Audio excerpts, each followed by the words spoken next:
Alaska, el extremo norte de América. 1.530.700 kilómetros cuadrados que albergan más de la mitad de las tierras protegidas de los Estados Unidos, convierten al estado número 49 en un paraíso para la naturaleza.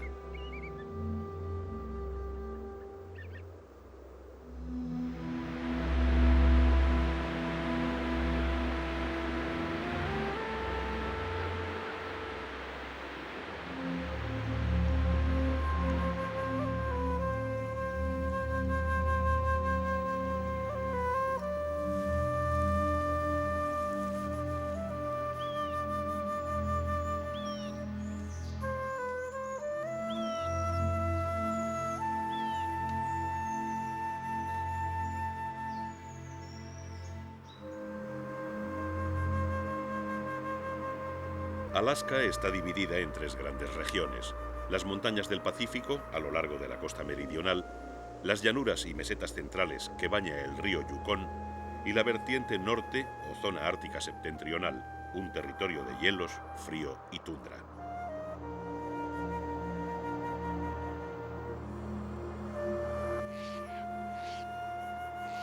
Las condiciones climáticas del extremo norte son muy duras. Los veranos carecen de noches y son frescos y muy cortos, mientras los inviernos son largos, oscuros y muy fríos. Durante 8 meses al año, las medias diarias son por debajo de 0 grados centígrados. Estas regiones son el dominio de la tundra, palabra que proviene del finés tunturi, que significa llanura desprovista de árboles. Por debajo de la capa superficial, el suelo permanece helado todo el año. Este permafrost impide el desarrollo de los árboles y solo crecen pequeñas plantas rastreras, arbustos bajos, plantas herbáceas, musgos y líquenes.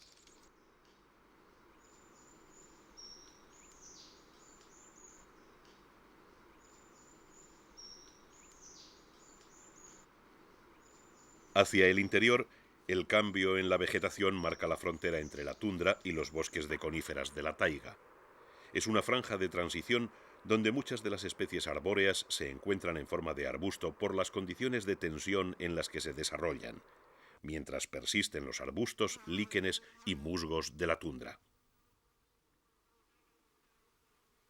La dura climatología invernal de la tundra ha impuesto también a los animales que la habitan el desarrollo de estrategias de supervivencia, y las especies optan entre 3 alternativas: o emigran evitando el invierno, o se ocultan al resguardo hasta la llegada de la estación cálida, o se enfrentan abiertamente al clima con adaptaciones fisiológicas especiales.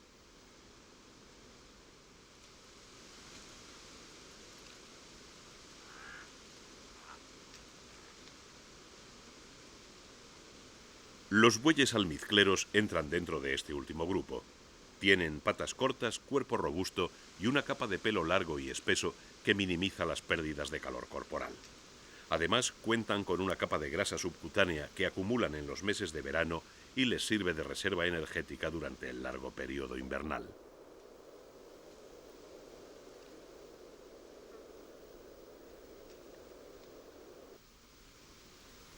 Los bueyes almizcleros están tan bien aislados del frío que cualquier esfuerzo excesivo, como una carrera, provoca una subida de la temperatura y un recalentamiento que les obliga a detenerse y jadear para refrescarse.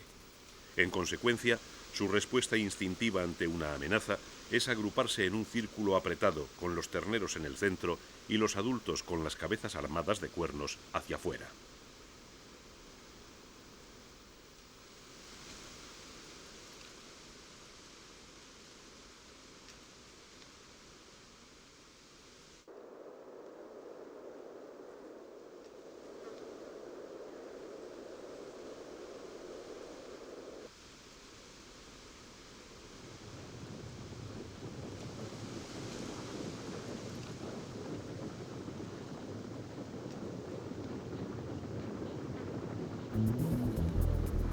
La estrategia adaptativa de los bueyes almizcleros les permite colonizar fácilmente nuevos territorios de tundra, por lo que su reintroducción en el norte de Alaska ha resultado un completo éxito, y hoy sus manadas semidomésticas se multiplican libremente.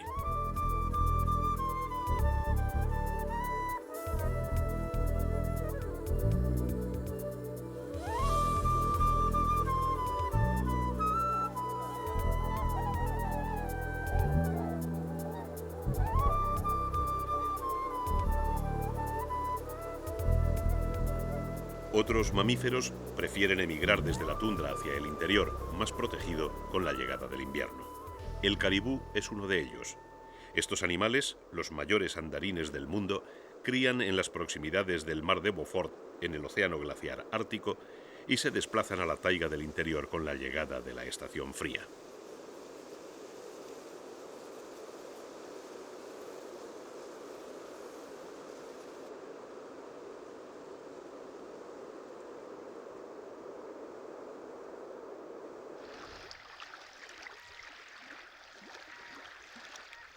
La taiga ofrece un refugio a la fauna en los meses de invierno.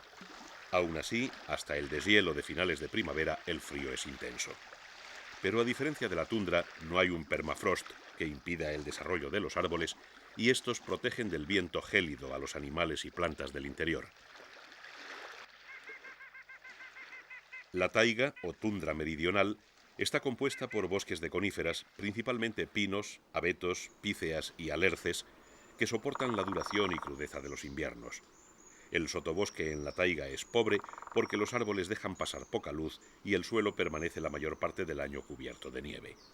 La tierra tiene un grado de acidez elevado, incrementado por la descomposición de las acículas de las coníferas, y la vegetación dominante son musgos, líquenes y distintas especies de equisetos.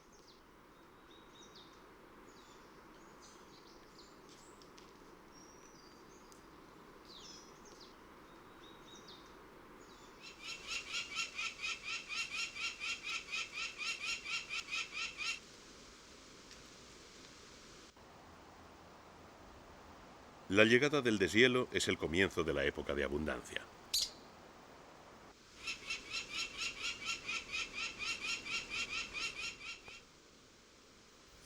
Los animales salen de su letargo invernal.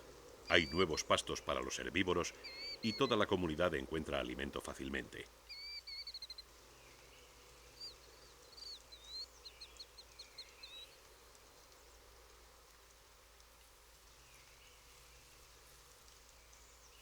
La primavera es también el momento en el que muchos animales traerán al mundo sus crías.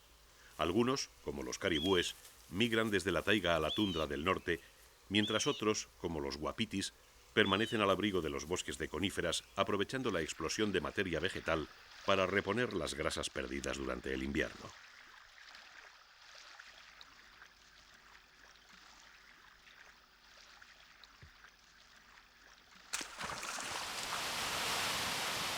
En los primeros días de junio, los ríos de Alaska son el escenario anual de la llegada de millares de salmones de distintas especies que vuelven de su estancia en el mar para desovar y morir en las aguas en las que nacieron.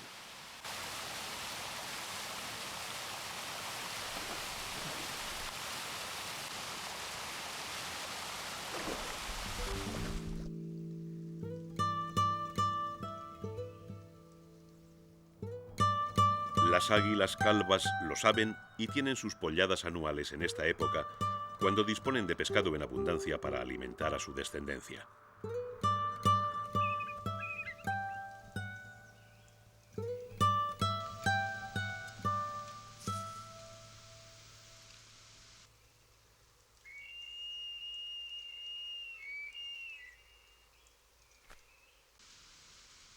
El águila calva, o pigargo de cabeza blanca, es un ave muy común en Alaska, donde se encuentra el mayor número de nidos de estas aves dentro del continente americano. Por desgracia, en el resto de los estados es rara o poco frecuente porque la caza, los pesticidas y la pérdida de sus hábitats han mermado sus poblaciones. Los pigargos de cabeza blanca hacen sus nidos en las proximidades de los ríos para tener cerca la fuente de alimento de sus pollos. 5 especies de salmón remontan los ríos de Alaska al finalizar la primavera y su llegada viene seguida de los grandes osos grizzlies que acuden ávidos a reponer las grasas perdidas durante el invierno.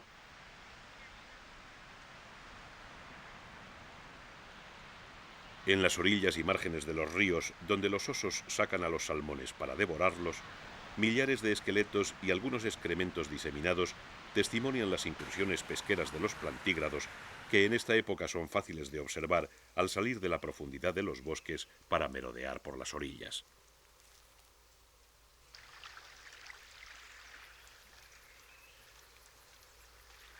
Alaska es una tierra de osos. Hay entre 4.000 y 6.000 osos polares, más de 50.000 osos negros y entre 35.000 y 45.000 osos pardos, que aunque son la misma especie que el oso pardo europeo, en América alcanzan mayor tamaño, y aquí, en Alaska, adquieren su máximo desarrollo con la subespecie conocida como oso Kodiak, un animal que puede llegar a medir más de 4 metros y a pesar 1.200 kilos.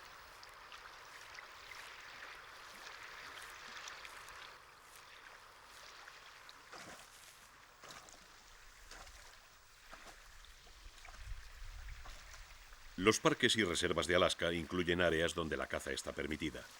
En la isla de Kodiak, por ejemplo, los cazadores deportivos cobran alrededor de 150 osos pardos cada año, dejando unos ingresos que repercuten en el mantenimiento y cuidado de la reserva.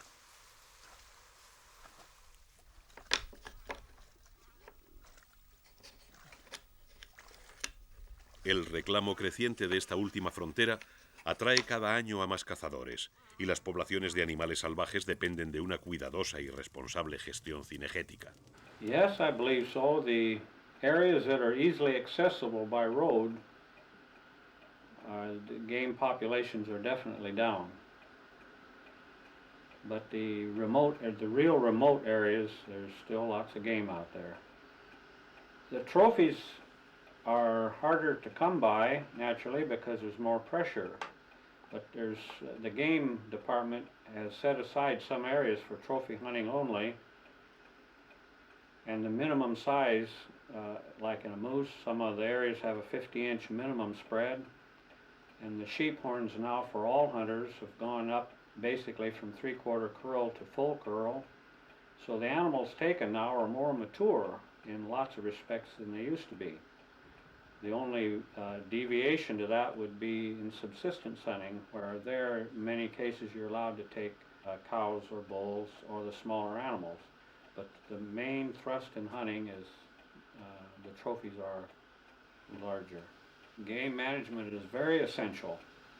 As long as we can keep it out of politics and keep it in the hands of professional sportsmen, hunters, and subsistence users, and game biologists who are really concerned about the game populations, yes, it's very, very practical.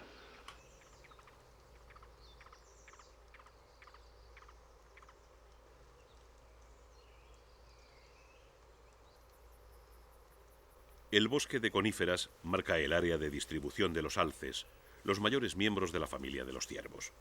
Durante el verano se alimentan de las cortezas y ramas jóvenes de los árboles y de la vegetación acuática de las muchas lagunas que salpican la taiga.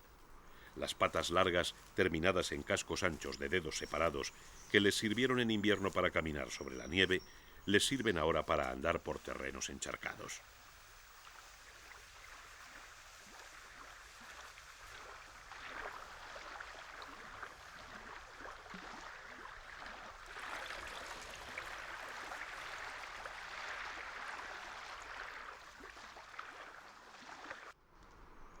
Como tantos otros animales, también los alces tienen sus crías al llegar la estación cálida.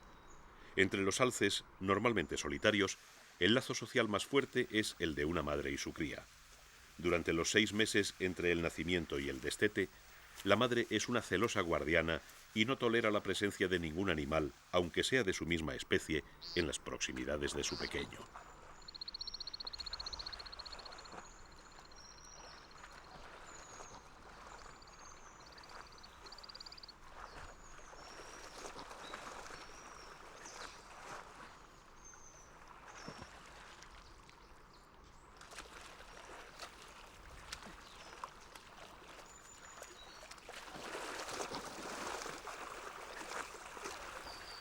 La furia de las celosas madres ahuyenta a los otros alces, pero las crías, por el contrario, son muy curiosas y sociables y se van tras cualquiera que se les aproxime, lo cual puede ser un problema para un joven macho que solo desea alimentarse tranquilamente con las algas de las charcas.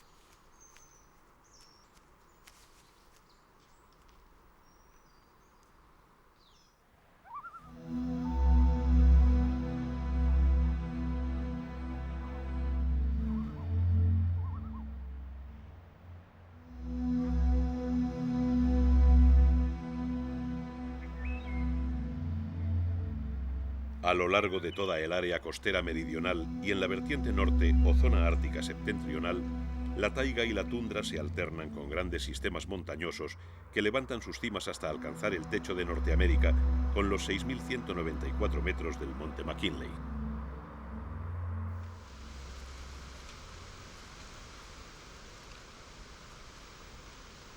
El ecosistema de montaña cuenta con sus especies propias. Es un mundo escarpado y agreste donde los animales han tenido que adaptarse a vivir entre las rocas. Los rebecos de las rocosas y los carneros de Dall son el máximo exponente de esta vida en permanente equilibrio.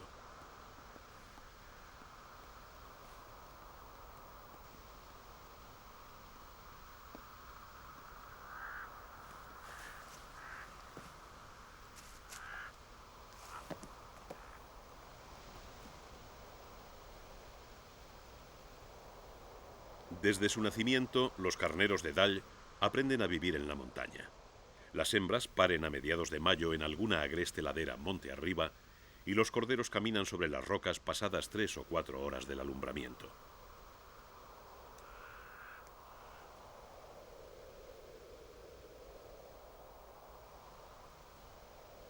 Las manadas se dividen en 2 grupos. Mientras las hembras con sus crías y los machos jóvenes se distribuyen a media ladera, los grandes machos, más desconfiados y recelosos, viven juntos en cotas superiores. Para andar por las rocas, los carneros de Dall cuentan con unas pezuñas específicamente diseñadas para la escalada. Al apoyar el peso sobre la pata, las 2 mitades de la pezuña se separan hasta que su afilado borde se afirma contra las irregularidades de las rocas, y en la cara inferior tienen un cojinete plantar que facilita la tracción e impide los resbalones en las rocas muy lisas o húmedas, lo que permite a los carneros colonizar las más escarpadas cumbres.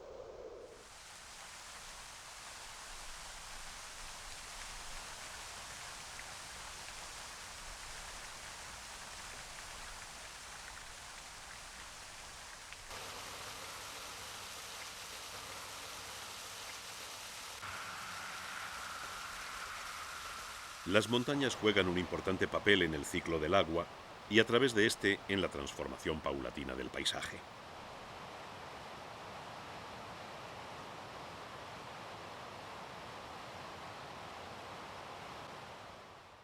Los cursos de agua que llegan desde las cumbres son el resultado de las precipitaciones anuales que la mayor parte del año son en forma de nieve.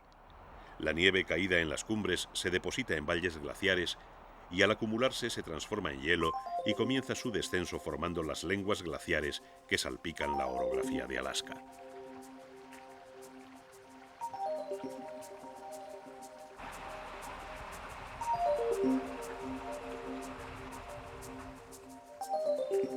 Los glaciares son estructuras vivas en permanente movimiento. Los hielos de la lengua glaciar pueden moverse desde unos pocos metros al año hasta 50 o 60 metros al día. Con el movimiento se producen fuertes tensiones que erosionan el paisaje y fragmentan la lengua glaciar que en su frente desprende grandes masas de hielo.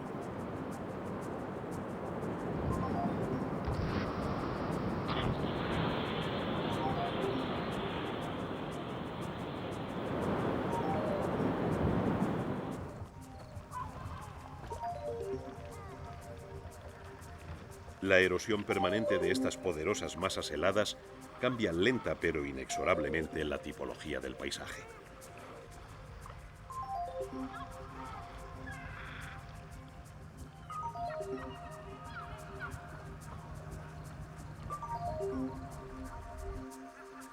Los fiordos de la costa sur de Alaska son un claro testimonio de esta fuerza escultora.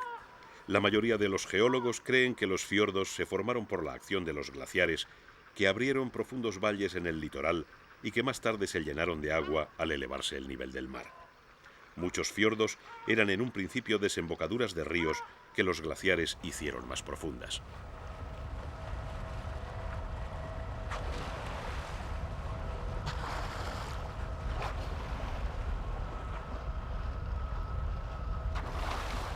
Los fiordos son el máximo exponente de la rica y variada naturaleza salvaje de Alaska. Sus aguas, ricas en nutrientes, soportan el desarrollo de una pirámide ecológica donde ballenas y marsopas, salmones, nutrias y lobos marinos conviven en un delicado equilibrio ecológico.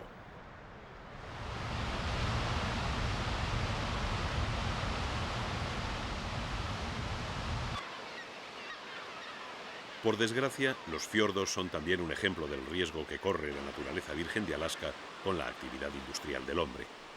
Cuando en 1867 el secretario de Estado norteamericano William H. Seward negoció la compra de Alaska a los rusos por $7.200.000, la gente llamó a esta tierra la locura de Seward.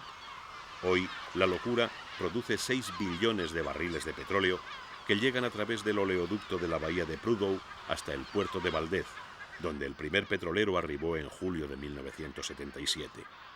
La floreciente industria petrolífera no tardó en mostrar su potencial negativo. El 24 de marzo de 1989, el Exxon Valdez, un petrolero teóricamente seguro, encalló en el estrecho de Prince William, vertiendo 35.000 toneladas de crudo que se esparcieron hasta a 900 kilómetros de distancia, matando a su paso la vida de los fiordos, donde murieron 3.500 nutrias, 350.000 aves marinas y millones de peces e invertebrados acuáticos.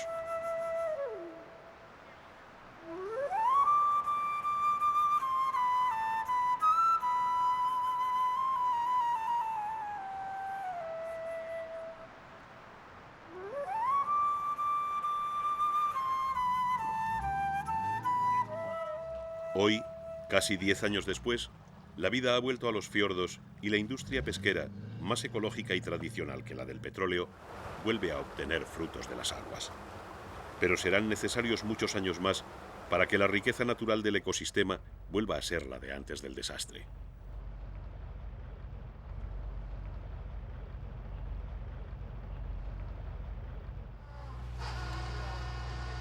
La pesca y la industria forestal son dos pilares de la economía del Estado que dependen directamente de la naturaleza salvaje. En los fiordos existen distintos pueblos de pescadores que viven de la pesca del salmón y por lo tanto de la salud ecológica del agua y los fondos marinos. Solo gracias a las ayudas del gobierno pudieron superar los años siguientes a la tragedia del Exxon Valdez y todavía hoy comprueban en sus capturas que el ecosistema no se ha recuperado por completo.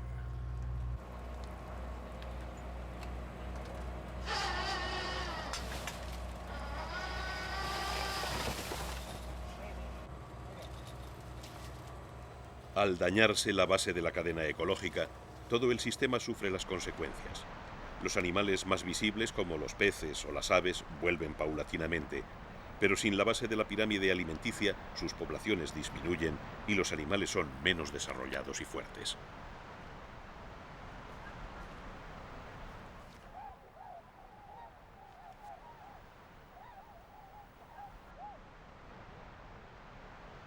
Alaska tiene el privilegio de tener una bajísima densidad de población. Sus más de 1,5 millones de kilómetros cuadrados albergan una población que roza el 1.000.000 de habitantes, de los cuales un 8% son esquimales, un 6% amerindios y un 2% aleutianos. Es, por tanto, uno de los últimos territorios vírgenes donde la naturaleza aún se manifiesta en su primitivo estado salvaje. Pero es un paraíso frágil que nada en una importante reserva de petróleo, lo que hipoteca su futuro a una adecuada actuación de los hombres. Hará falta que el entendimiento y la apreciación del incalculable valor ecológico de estas tierras prime sobre los rápidos beneficios económicos para que Alaska siga siendo la última frontera para las generaciones futuras.